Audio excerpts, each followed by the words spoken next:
मजलिस इत्तेहादुल मुस्लिमीन को इस मकामी सतह पर सुफियान बेग और दादू की क़यादत में ज्यादा से ज्यादा मजबूत करें, ताकि नाम उस शख्स का है जिसको दुनिया बैरिस्टर असदुद्दीन ओवैसी के नाम से जानती है। एक है लेकिन 543 के ऊपर भारी है।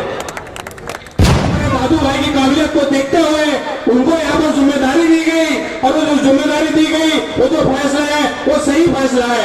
ये आपने यहाँ पर आकर यहाँ की आपकी मौजूदगी में दिखा दी, जो बख्शी है वो शान में रहने देना, तूने जो बख्शी है वो शान में रहने देना, नूर अपना मेरे ईमान में रहने देना, और घर में छुपने नहीं आता है मुझे बुद्धिल की तरह।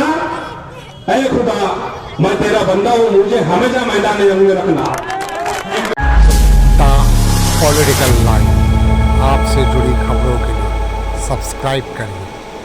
जो मुहिब्बान मजलिस शहनशीन पर मौजूद है और तमाम मुहिब्बान मजलिस, आज का ये पल ऑल इंडिया मजलिस इत्तेहादुल मुस्लिमीन के लिए खुश आइन साबित हो, खैर व बरकत वाला साबित हो। जिस तरह की जिम्मेदारी इस शहर के ताल्लुक से सुफियान बेग को सौंपी गई है, जिनको आप सब लोग दादू के नाम से जानते हैं, मैं आज इस मौके पर उनको अपनी जानिब से बहुत बहुत मुबारकबाद पेश करता हूँ। साथ ही अल्लाह की बारगाह में दुआ करता हूँ कि अल्लाह ताला हर एतबार से उनकी मदद और नुसरत करे, और साथ ही साथ आप लोगों से भी मेरी मुअद्दबाना इल्तिमास है कि आप सब लोग भी जो है अपने अपने तौर पर जो भी हो सके उनकी मदद और नुसरत करें, और मजलिस इत्तेहादुल मुस्लिमीन को इस मकामी सतह पर सुफियान बेग और दादू की क़यादत में ज्यादा से ज्यादा मजबूत करें, ताकि हमारी मजलिस न सिर्फ जिला सतह पर बल्कि इस मुल्क की सतह पर भी सियासी तौर पर अवामुन नास की रहनुमाई और नुमाइंदगी कर सके। अभी कुछ देर पहले डॉक्टर सैयद वसीमुद्दीन साहब ने आप लोगों को उम्मत मुस्लिमा के वजूद में आने का मकसद बड़े मुख्तसर में लेकिन बड़े असरअंदाज तरीके से बयान किया। भलाई को आम करना और बुराई को रोकना, यह हमारा मकसद वजूद है।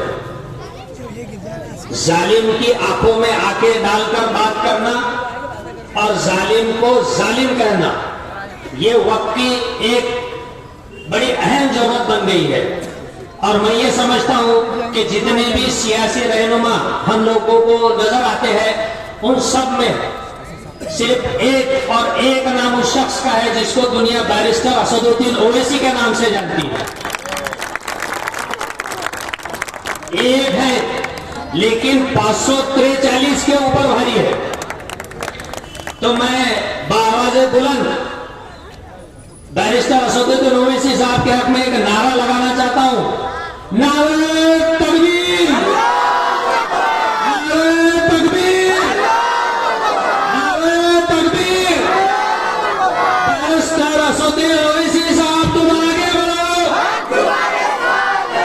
मजलिस मजलिस मजलिस मजलिस, दानी शेख साहब तुम आगे बढ़ो, दानी शेख साहब तुम आगे बढ़ो, सुफियान बेग तुम आगे बढ़ो, सुफियान बेग तुम आगे बढ़ो।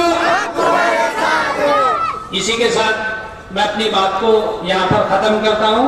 जज़ाकुमुल्लाह खैरन, अस्सलामु अलैकुम व रहमतुल्लाहि व बरकातुहू। जैसे कि आप जानते हैं, ये प्रोग्राम हमने यहाँ किस लिए रखा है, जैसे अभी हमारे अंसार पहलवान साहब ने बताया कि ये तो छोटा मोटा एक सत्कार का प्रोग्राम है, एक मुलाकात का प्रोग्राम है, दादू भाई को जो पोस्ट मिली है उसके विषय में प्रोग्राम है। आने वाले वक्त में बहुत बड़ा प्रोग्राम होगा, बड़ी तादाद में होगा। ये आपकी मौजूदगी बता रही है कि यहाँ पर जो मजलिस इत्तेहादुल मुस्लिमीन का फैसला रहा है, जनाब बैरिस्टर असदुद्दीन ओवैसी साहब, इम्तियाज जलील साहब, शाहिद भाई रंगूनवाला और हमारे जिले के सदर दानी शेख साहब का जो खामगा को लेकर फैसला रहा है, वो फैसला बिल्कुल सही रहा है। जैसे कि आपके खामगा शहर से कितने कॉल्स आए, कितने लोग मुलाकात को आए, मुझे भी फोन आए, दानी शेख साहब को भी फोन आए, जाए, फला व्यक्ति को पोस्ट दिया जाए, वो पैसों में बहुत ही ज्यादा पावरफुल है, वो ऐसा है, वो वैसा है, तो आप उन्हें पोस्ट दीजिए। लेकिन अल्हम्दुलिल्लाह हमारे सदर साहब और हमारे जो के यहाँ की काबिलियत रखने वाले हमारे दादू भाई की काबिलियत को देखते हुए उनको यहाँ पर जिम्मेदारी दी गई, और वो जो जिम्मेदारी दी गई वो जो फैसला है वो सही फैसला है। ये आपने यहाँ पर आकर यहाँ की आपकी मौजूदगी में दिखा दिया है कि जो पार्टी ने फैसला लिया है दादू भाई को यहाँ पर शहर सदर का, वो सही फैसला है। और उम्मीद भी ऐसी है कि आने वाले वक्त के अंदर में यहाँ पर जो बैठे हुए हमारे मस्जिद के पुराने सिपाही दादू भाई के साथ साथ में हमारे अंसार पहलवान साहब, डॉक्टर साहब, हमारे सुफियान भाई साहब, हमारे एडवोकेट जुबैर मिर्जा साहब और हमारे जितने भी यहाँ पर दादू भाई के साथ जुड़े हुए लोग हैं, ये बेबाकी से काउंसिल के अंदर में दहाड़ेंगे। जैसे कि अभी बताया है कि संसद के अंदर में कौन आवाज उठा रहा है, तो एक ही शहर जो कि 544 के ऊपर में 543 के ऊपर में जो है भारी पड़ता है, वैसे ही हमारे लोग 32 के ऊपर में भारी पड़ेंगे इंशाल्लाह।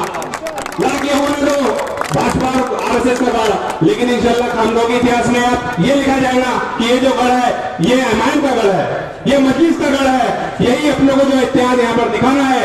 इसके बाद ये प्रोग्राम के बाद कई लोग आपके पास में आएंगे कि भाई आपको गुमराह भी करेंगे। अगला उनका ऐसा पैटर्न रहेगा कि दादू भाई इनसे मिले हुए हैं, ये हमारे रहमान में उनसे मिले हुए हैं, अंसार में उनसे मिले हुए हैं, इनको इसलिए बना है, वैसा बना है, उनके बैकग्राउंड में ना आए और पूरी तरीके से यहाँ पर हमारे दादू भाई का पूरा सपोर्ट करें, उनसे जुड़े, आने वाले नगर पालिका के अंदर में अच्छा रिजल्ट दे। आप जानते हैं कि दादू भाई की भी कई कुर्बानियां हैं दवा खानों की, सिर्फ आपके खामगांव में नहीं बल्कि हमारे भी कोई मलकापुर से पेशेंट आपके खामगांव अकोला में अगर आते हैं तो सुफियान भाई हमारे वहां से लाइन लगाते हैं।